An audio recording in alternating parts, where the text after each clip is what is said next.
Welcome to the channel.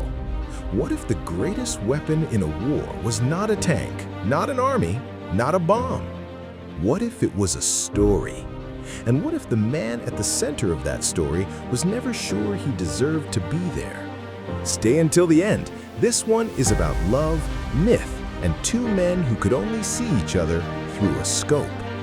Like, share, and subscribe. Let's get into it. Autumn 1942. Europe is under the Nazi boot. Hitler's armies have charged through the heart of the Soviet Union, and one last obstacle remains: a city on the Volga, Stalingrad. Soviet soldiers cross the river under fire, packed onto barges, dying before they reach the bank. Those who make it ashore are handed one instruction: one rifle between every two men. The one with the rifle shoots, the one without follows. When the one with the rifle is killed, the one following picks it up and shoots. Anyone who retreats is shot by their own officers. The choice is between German bullets and Soviet ones. Into this carnage walks a young shepherd from the Urals. His name is Vassili Zaitsev. He has no rifle. He has no rank. He has something harder to explain. Pinned down in the rubble beside political officer Commissar Danilov, Vassili spots 5 German officers from behind a pile of corpses. He borrows Danilov's rifle. 5 shots, 5 dead officers. Danilov has never seen anything like it. He does not just survive the day. He writes Vassili up in the army newspaper that night. A young shepherd from the Urals who hunted wolves is now hunting fascists. Khrushchev reads it over breakfast. He loves it. The Soviet Union does not need more guns right now. It needs a hero. Vassili Zaitsev, promoted to sniper division, becomes the face of Soviet resistance. His kill count is broadcast on Radio Moscow: 12, 23, 32, 36. Recruits beg to learn from him. Mothers write letters asking him to name their coal mines. He answers everyone. He is not comfortable with any of it, but the myth has a life of its own now. The Filipov family lives in a basement: a widow, her teenage son Sasha, and a young woman named Tanya who helps look after the boy. Tanya studied German at Moscow University. She's educated, precise, and carries something behind her eyes. She volunteered for combat. She did not have to. When Vassili meets her, he remembers her from the train into Stalingrad. She had been reading. She fell asleep. He did not dare look at her directly. He thought of all the men who would get to hold her. How lucky they were. Danilov sees her too. He feels the same thing. And he is the one who speaks first. Tanya's parents were on a deportation convoy that left Stalingrad 3 weeks earlier. 30 kilometers out, German soldiers stopped the train, forced everyone off a bridge, bound them together in pairs, and fired one shot per pair to save bullets. The ones who died dragged the living under the water. She knows they died together. König does not announce himself. He announces his presence through corpses. He kills Ludmila by baiting her into the open. She breaks cover for a fraction of a second, and that is all he needs. Vassili had led her there. He watched her die. Then König turns the tables on Vassili's most experienced mentor, Kulikov, a grizzled sniper who once trained under König at Zasen. He has a toothless grin and a story to go with it: prison guards with hammers knocking out the smile. He joins Vassili to hunt the hunter. It's not the wolf that chooses the hunting ground, but the hunter. They cut a telephone wire to draw out a German repairman. The man steps into the open. 155 meters, Kulikov says. Vassili takes the shot. Kulikov rigs a decoy, a Soviet helmet on a stick raised just above the parapet. No shot. They decide König is not there. That is what König has been waiting for. One shot. Kulikov drops. No sound. He does not move again. Vassili does not move either. König is still out there. Eventually, he slips out and goes to Danilov. He tells Danilov it was not just his shooting, it was his instinct. He was a step ahead of me every time. Danilov tells him there is a reason for that. König knows everything about Vassili. Someone close is feeding it to him. That someone is Sasha. Vassili returns to the factory ruins one more time. He is not there to patrol. He's there for revenge. And König is already waiting. The moment Vassili and his wounded friend climb down from the maze of pipes, the German sniper makes his move. One shot. Vassili's friend goes down. A second shot follows almost instantly. This one slams into Vassili's rifle. The weapon flies from his hands and skids across the concrete floor. If Vassili moves even a few centimeters, König will finish the job. So he does the only thing he can. He stays perfectly still. After a moment, he quietly pulls out a small hook attached to a cord, improvising a way to drag the rifle back toward him. He snags the weapon and begins pulling it closer. But König is watching everything. Another shot cracks through the air. The bullet slices the cord clean in half. The rifle stays where it is. And now, Vassili is truly trapped. He sits there in the freezing factory for hours. Eventually, he sends his wounded friend back. When he reaches the Soviet lines, he brings the news with him. And when Tanya hears this, she doesn't hesitate. She grabs a rifle and runs straight for the factory. When she finally reaches him, she wants to take the shot herself. But Vassili stops her. He tells her to stay calm and to do exactly what he says. Earlier that day, bombing runs had torn through the factory. The glass roof had shattered, raining shards across the entire floor. Broken mirrors of light everywhere. He takes a small piece of glass and hands it to Tanya.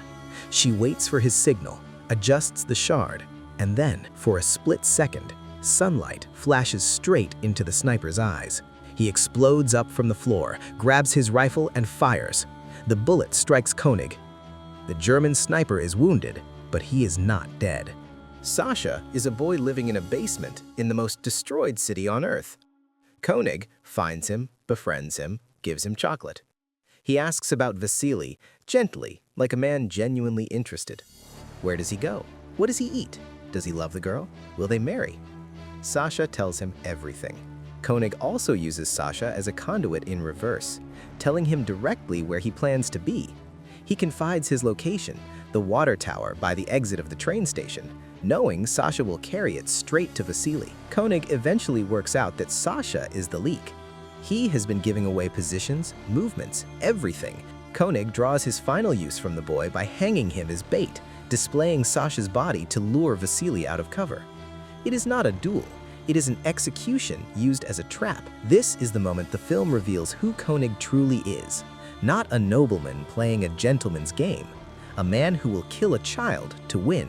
Between the duels, Danilov is quietly falling apart. He created Vassili. He wrote the words that made him famous. And now the man he made is sleeping with the woman he loves. He files a formal denunciation, accusing Vassili of defeatism, of attempting to escape duties, of failing to believe in the communist ideal. Then, during the fighting in the pipes near the factory, shrapnel catches her. She is pulled out unconscious and put on a boat across the Volga. She survives. Danilov finds out, and he tells Vassili she is dead. Shrapnel, quick, she did not see it coming. He knows exactly what he is doing. Then, he tells Vassili there is no new man. The Soviet dream of equality was a lie. There will always be rich and poor, rich in gifts, poor in gifts, rich in love, poor in love. He stands up from cover to voluntarily identify König.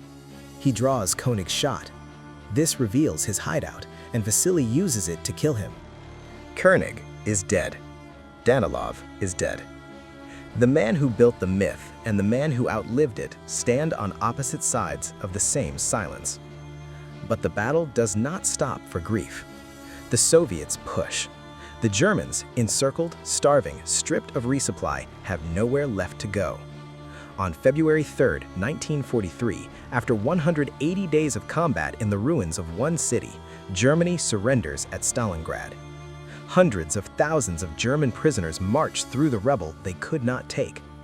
The tide of the entire war has turned.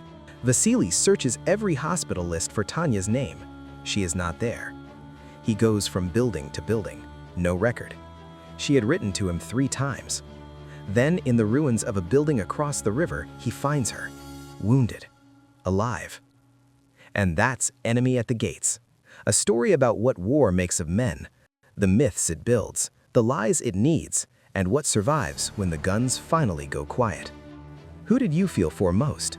Vassili, Danilov, or Tanya? Drop your answer in the comments below. I read every single one. If you enjoyed this, smash that like button, share it with someone who loves a great war film, and subscribe for more recaps every week. But before we close out, I want to give the microphone to someone who has been sitting on thoughts about this film that I genuinely cannot do justice to. Film critic, cultural essayist, and someone who watched Enemy at the Gates twice before I'd finished writing the intro. Vivian, it's yours.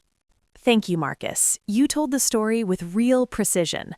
I want to talk about what the story is doing underneath, because Enemy at the Gates is not, at its core, a war film.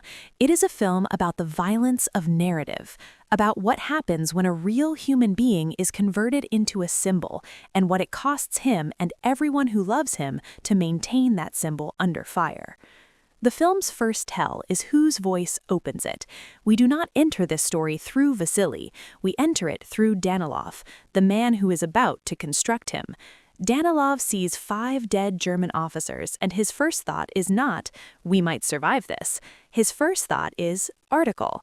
He is a political officer. His job is not to fight the war, it is to narrate it. And the film never lets him off the hook for that. Vassili carries a beautiful and painful contradiction. The skill is entirely real. The calm, the patience, the wolf hunter's instinct, all of it genuine. But the version of him that exists in the newspaper, the shepherd boy who became the nation's conscience, that is entirely Danilov's invention. And Vassili cannot live up to it. Not because he is not brave, because no one can live up to their own mythology. The film uses the duel with König to externalize what is really an internal collapse. The more famous Vassili becomes, the more isolated he gets. The more the propaganda machine needs him to win, the less he believes he can. König is not just trying to kill him. König is the physical form of every doubt Vassili has about himself. Then there is Danilov's confession, arguably the most important speech in the film. He tells Vassili, in the ruins of a factory with König somewhere in the dark, that there is no new man, that the entire Soviet project, the dream of equality where envy cannot survive, is a fantasy. There will always be rich and poor, rich in gifts, poor in gifts, rich in love, poor in love. He has spent the whole film engineering a socialist hero, a man of the people who can defeat aristocratic precision through raw, natural greatness. And standing there in the rubble, he admits he never believed it. He built Vassili to sell a lie he had already stopped buying. This speech is the ideological heart of the film. It is a film made in 2001, after the Soviet Union has collapsed, looking back at Stalingrad and asking, what were they actually fighting for? The answer it gives is devastating. Not the ideology, each other. Finally, König.